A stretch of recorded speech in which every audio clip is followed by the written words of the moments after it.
The blow up, the blow up, the blow up. Where do we begin with this mind cluster trap of a story? There are so many things going on. And first of all, never judge a story by its title. Blow up, no clue that it was about photography. No clue. Especially when you don't think of how photography is today. And I think that's why this story is so appropriate, especially in a time frame of 2023 when our world is so revolving around video and photography. Let's get into it.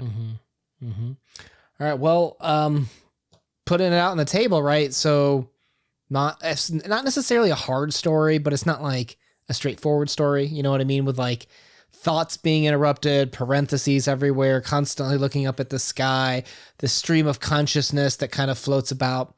It reminds me a little bit of how we're reading that book, Ulysses, how there's a lot of details in there. And you as a reader are jumping and moving in between all these thoughts.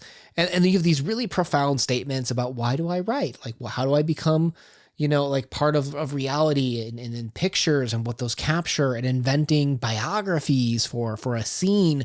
There's a lot of really deep thoughts in there. And it's presented in a way it's very how we think, just jumping around between a whole bunch of details. And it's hard to pick out exactly where we're going sometimes.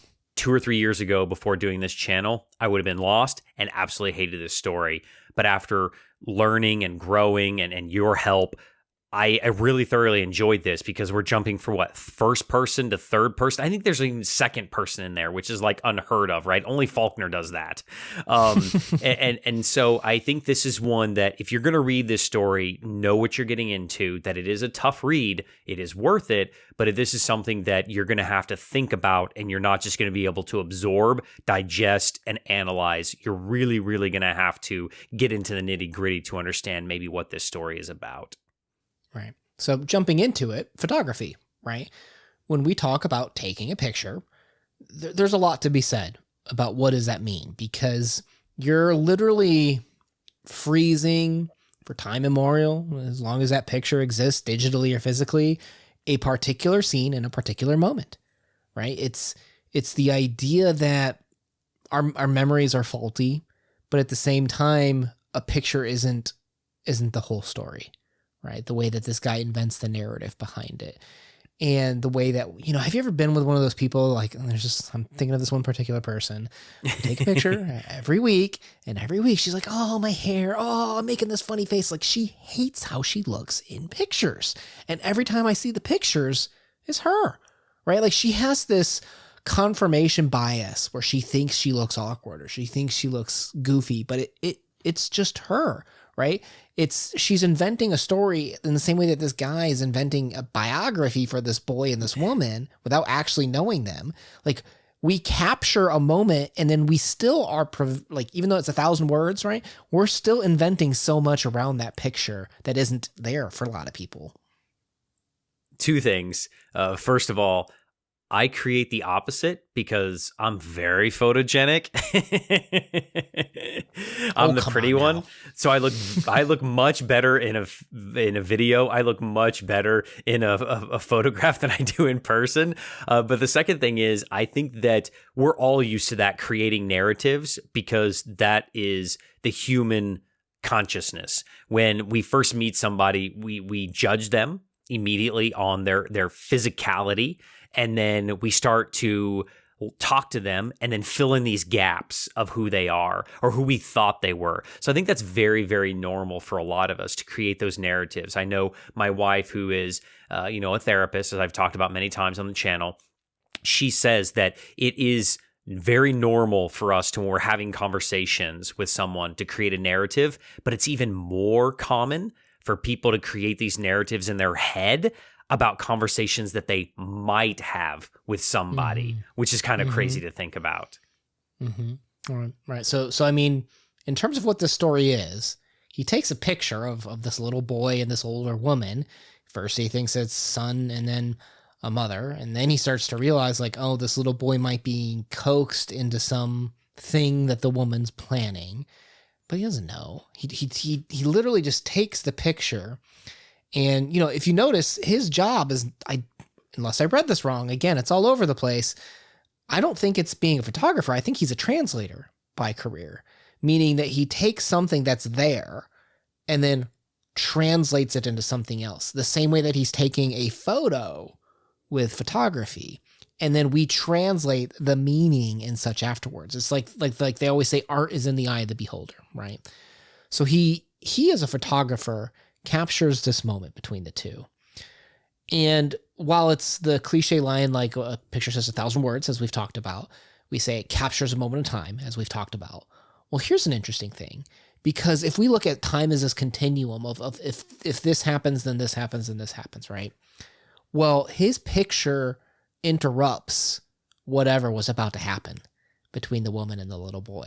We're never going to know, right? But we're going to invent this biography where literally capturing the moment also alters the future and alters what could have happened and alters what we think might actually be doing. So in the same way that your wife's talking about how we're inventing all these things that could happen, so too are we inventing these stories that actually could also change what's about to happen in the way that the photo interrupts the moment too. That brings me to the very first line of the story, which I think is important. It says, "It'll never be known how this has to be told, in the first person or in the second, using the third person plural or continually inventing modes that will be served for nothing." Because I found myself inventing a story within the story about a guy who is coming up and creating a narrative in the story. It was crazy, because my whole time I thought, is this lady a prostitute? And the guy in the background is her pimp, and the little boy is trying to get a prostitute for the first time. That's why he's all squirmy. That's what my brain came up with. And I think that says more about me than anything else. But that was my narrative, because I'm thinking this is what the photograph would show to me, is a young 11, 12, 13-year-old boy trying to get a prostitute for the first time. And some guy interrupts this. The little kid freaks out. And then the pimp in the background who wants to get paid gets mad. Like, that's what my brain came up with. Well, in a way, too, the title, Blow Up, as you mentioned, is interesting because you didn't think photography right away, and he's blowing up the picture. He's making it bigger and bigger so he can kind of like relive it, re-examine it. And in the same way, you're taking a particular small moment without enough details and you're blowing up the importance. You're blowing up the meaning. You're adding a translator's note to reality in a lot of regards, which is kind of the human experience. The same way that we go through the story of this man who's, experiencing colors. The color of the sky changes. And speaking of which, he does look at the sky an awful lot. We haven't read a ton of Cortazar, but if you remember, the other story we read was The Night Face Up, which revolved around looking up again at the sky. I wonder if that's something with Cortazar, like in terms of looking up at the sky. If we're talking about perspective and translation, it's interesting to think about, what would a bird's eye view of the scene mean, right?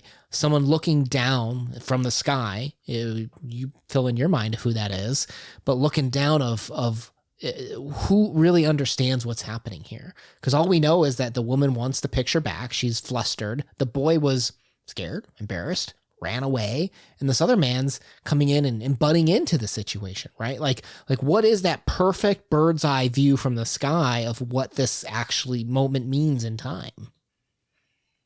I found myself thinking of if I had this picture, and I think it's very relevant of the time frame of this and why I said at the beginning that it's more relevant nowadays. I thought of blowing up a picture when this story took place is very different from what you and I and maybe our viewers would think of blowing up a picture, where we would take and we would expand our fingers to zoom in on our supercomputer that is our phone in our pocket. And the details that we would have on our picture is very different. And the philosophical idea of what information would we have, what story could we tell with that information.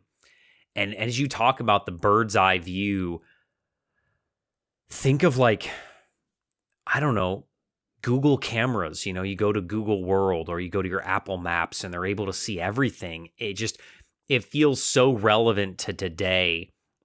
of how we're able to see people's lives captured in a single moment of a house, or a person, a car, a smile, a sneer, love, a laugh. It's all there, captured in a single moment. But what does it truly mean? And I think that's what he's trying to figure out with this photograph. What does this moment, this one little second in history mean to him, the boy, the woman, and the bystander, I guess we'll call him. I call him the pimp. I think let's go back to that book that we read last year, War and Peace. A large, very big treatise on what is man's purpose in time and events. There's a lot there that, and I think I kind of continually return to that book and the thought of it more so than I thought. There's a quote in here that made me think about that. Let me read this to you real quick. I raised the camera, pretended to study a focus which did not include them, and waited and watched closely, sure that I would finally catch the revealing expression, one that would sum it all up. Life that is rhythmed by movement, but which a stiff image destroys, taking time in cross-section, if we do not choose the essential, imperceptible fraction of it. So I think this makes me kind of question, can you really capture a moment in time? Or is that just like so many times, like, you know, like those gurus, whenever you ask them a question, they're always like, it depends, right? And you're like, oh my gosh, every single time. Like, can you just give me an answer? But context in this situation is time, is movement, is life.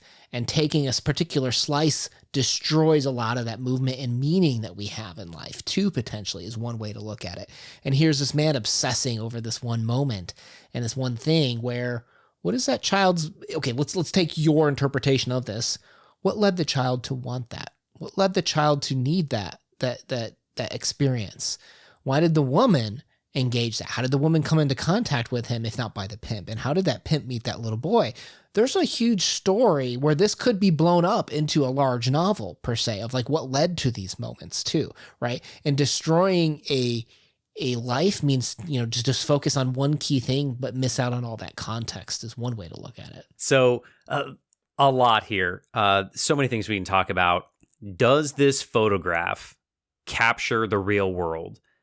I would say no, because it's like trying to discern what is a movie about from a movie poster. It is a slice, and that's it. It can't be done. However, do you think that if Cortazar would have seen what we have today, our technology now, where sometimes maybe if you accidentally put it on your iPhone or your Android phone, you go to take a picture, right? And you don't take a picture. You take that like 8-second picture where it shows like the person moving or whatever. And then it isn't a still frame. You have a little bit more context. You see the person actually almost alive. What does that mean? Does that give you more information? But then I think about, and I play devil's advocate for myself, is this the true Uno in crypto? Is this really us? Because you can edit this, you can fix this. If I say something wrong, you know, if there's, a flash or I spill something, for instance, we can pause and you can fix it in post. Is this really us? Right? I don't know. And here's a funny thing is like you just rambled off some funny things. What the audience doesn't know is that we were just recording and you literally did spill this glass all over the ground, and we had to take a 5-minute break because you had to kind of clean it up. Like, like this video doesn't capture that, right? Like that actually is kind of, okay, you got some irony in there. I like that. Yeah, exactly. And I think that the medium of photography is unique, but it also is disingenuine in a way. It can harness the past, and it's wonderful because now we know what Abraham Lincoln looks like. We know some of these, tragic and wonderful moments, and who wouldn't give to go back and take a picture of a true dinosaur, right? Even that would give us more than what we have now, but it still isn't actual life. And I think that's maybe one of the key components that I pulled out of the story, is that it isn't real life. No matter how wonderful video and movies and photography is, it can't compare to what is actual sustenance of life. It can't be enough by itself, right? Like, it could be a huge piece of the puzzle. I'm so thankful that we have it, but it's not enough to tell the whole story, right? So let us know what your thoughts are of this story, and what other Cortazar short story should we read next? I mean, this was only our second one. We're still learning about him as an author, learning a lot about him, because my gosh, this man can write. Definitely need to check out more. Let us know what we need to check out next. My name has been Una. Peace out. Peace.